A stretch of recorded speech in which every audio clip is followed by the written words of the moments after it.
NTPC सोलापूरकडून ग्रामीण क्रीडा स्पर्धेचं यशस्वी आयोजन. एनटीपीसी सोलापूरतर्फे नैगम सामाजिक उत्तरदायित्व CSR अंतर्गत दिनांक 26 मार्च 2026 रोजी आयरेवाडी, पताटेवाडी, होडगी स्टेशन आणि तिल्लेहाल या गावादरम्यान ग्रामीण क्रिकेट स्पर्धेचं यशस्वी आयोजन करण्यात आले.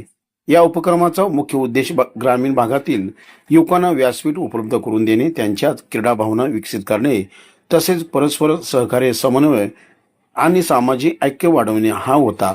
या स्पर्धेचे उद्घाटन एनटीपीसी सोलापूरचे कार्यकारी संचालक श्री BJ शास्त्री यांच्या हस्ते करण्यात आले. यावेळी बोलताना त्यांनी क्रीडाचे महत्त्व अधोरेखित करत अशा उपक्रमामुळे शारीरिक व मानसिक विकासाबरोबरच समाजात एकता आणि बंधुभाव वृद्धिंगत होतो असे व्यक्त केले.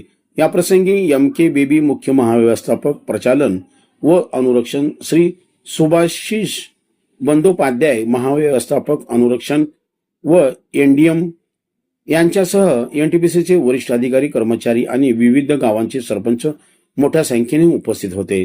सर्वांनी या उपक्रमाचं कौतुक करून ग्रामीण भागाशी दृढ संबंध निर्माण करण्याच्या दृष्टीने ही एक स्तुत्य पहल असल्याचे सांगितले.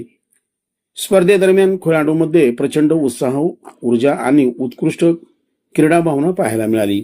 12 षटकांच्या सामन्यात फताटेवाडी संघाने प्रथम फलंदाजी करत 105 धावा केल्या. त्यानंतर लक्ष्याचा पाठलाग करताना आयरेवाडी संघाने दमदार खेळ करत 106 धावा पूर्ण करून विजेतेपद पटकावले. स्पर्धेच्या समारोपाप्रसंगी विजेता व उपविजेता संघाचा सन्मान करण्यात आला. उपस्थित सरपंच व ग्रामप्रतिनिधींनी एनटीपीसी सोलापूरच्या या उपक्रमाचं कौतुक करत आभार व्यक्त केले. तसेच भविष्यातही अशा स्पर्धांचे आयोजन सुरू ठेवण्याची अपेक्षा व्यक्त केली. एनटीपीसी सोलापूरकडून अशा सामाजिक व सामुदायिक उपक्रमाचं सातत्याने आयोजन करण्यात येत असून यामुळे प्रादेशिक विकास व सामुदायिक सशक्तीकरणाबाबत संस्थेची बांधिलकी अधोरेखित होत आहे.